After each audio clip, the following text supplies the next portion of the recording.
Thanks very much. So before I start, I want to put the focus on all of you for a few moments.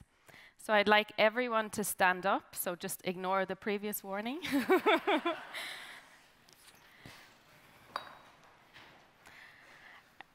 And I want everyone to face a person next to you, so make sure everyone is facing a person.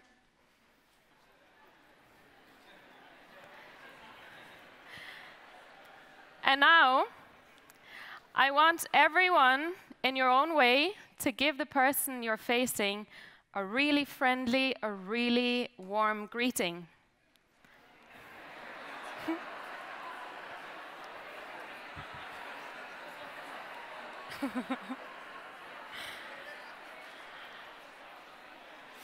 Okay, very good. You may sit down again.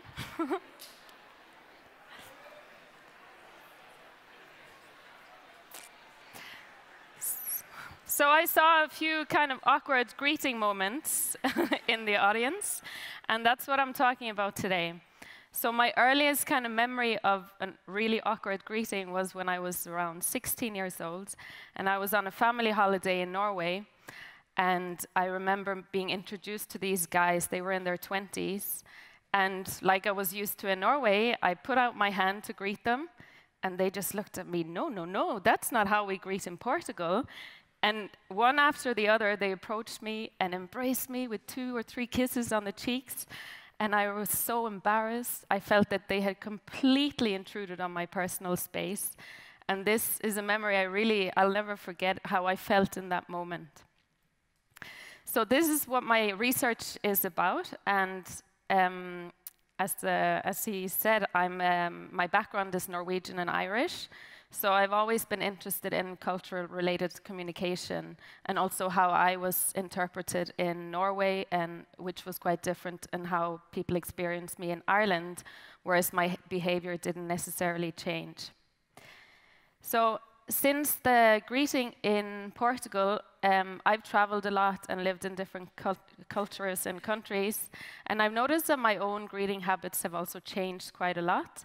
So actually, nowadays, I'm often the one that creates this awkward situation where I'm like hugging someone, and then I realize mid-air that this is really not appropriate. So I kind of make other people feel awkward in these moments.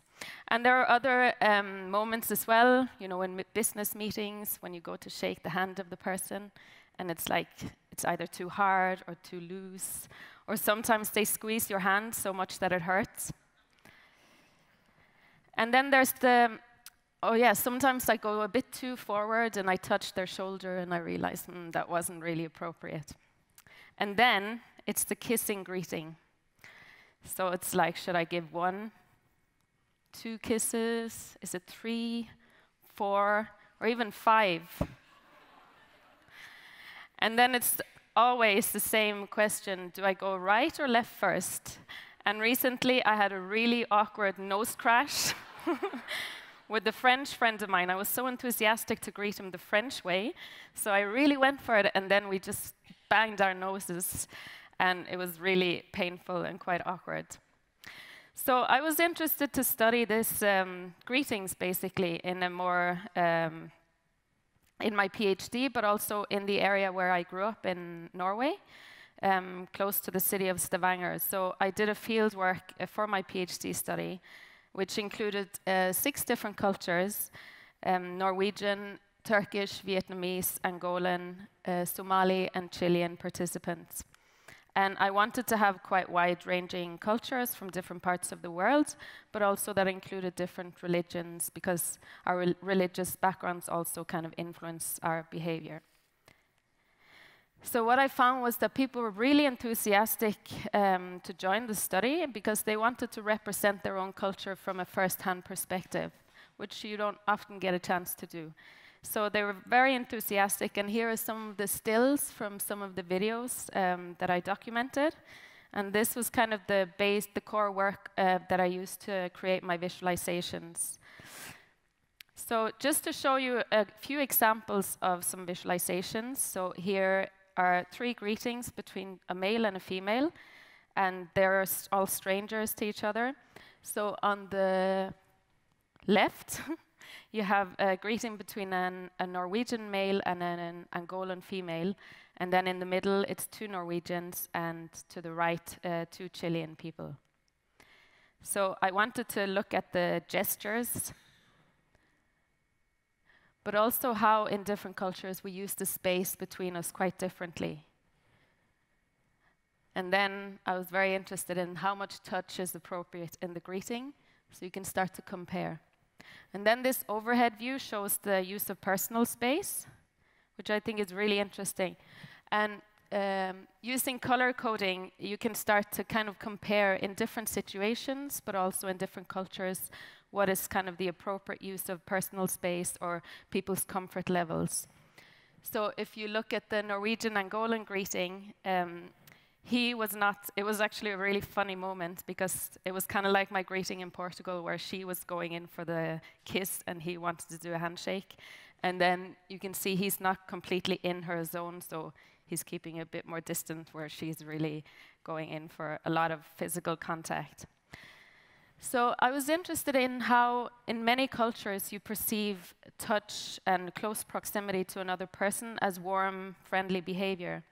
But what also became quite obvious and interesting was that in many cultures, there are other ways to kind of display warm behavior. So this is an example from a Vietnamese greeting, where they said that in their culture, it's very important to show respect to elderly people. So usually the younger person bows a bit further than the older person to show respect. And to them, this is very warm behavior. So you can see, in contrast to the kissing greeting, they have a lot of personal space and a lot of space between them, but it's still a very warm greeting. So when we were discussing this with the Vietnamese participants, one of the ladies said, "We do not use a lot of physical contact when we greet, but that does not mean that we do not care about each other. Smiling is very important, not hugging, but eye contact and smiling shows a lot of respect." So the more I got to know the people involved in my study, the more interested I got in how they experienced the greeting. So the other visualizations showed what's happening, the space, the touch, but it doesn't show their experience of the greeting. So I started working with graphic patterns to start to visualize the subjective experiences. So if we go back to my greeting in Portugal, for example, you can see that I perceive the other person as being intrusive. They're intruding on my space, whereas they perceive me as being distant. So it became very obvious working with these patterns and the greetings that in different cultures, it's easy to see how you can kind of clash across cultures because of our different backgrounds. But then it was also quite interesting, because one of the greetings within the Turkish culture, they had very different religious backgrounds, and they were from different regions in Turkey. So you can also find a lot of cultural difference within the broader national cultures. So this one was particularly interesting because the male was from, he was a non-practicing Muslim, and the female was a quite religious Muslim. And so he said that he usually greets his other females with either a handshake or 3 kisses on the cheek, where she prefers to not greet other men than her husband. She wouldn't touch them then. So there was a similar situation in Switzerland recently, which was all over the media, where 2 teenage Syrian refugee boys, they refused to shake the hand of their female teacher. And this really kind of went all over the media, and it kind of sparked this conversation about integration, about cultural difference, religious difference, sexual equality. So it just shows that a greeting or a simple handshake can carry so much meaning to different cultures. And that it's really important to be aware that the other person experiences the greeting quite differently to you. So working with these participants and cultures, I learned a lot. I learned that people are not either warm or cold, friendly or rude, respectful or disrespectful. It's just that we've been patterned differently by our cultural backgrounds. And I think sometimes if tension arises, it's good to keep this in mind. So just consider that they've been brought up differently to you. So maybe next time when you're traveling, or if you're in a business meeting, or maybe you meet a refugee who has come a long way from a very different cultural background to you, just keep in mind that these are the reasons why their greeting might be different. And this also extends to other areas of life and other types of behavior and interaction. So I encourage you to reflect on your greeting that you did at the beginning of the talk, and maybe consider how you felt in that moment, and then how the other person felt. Thank you.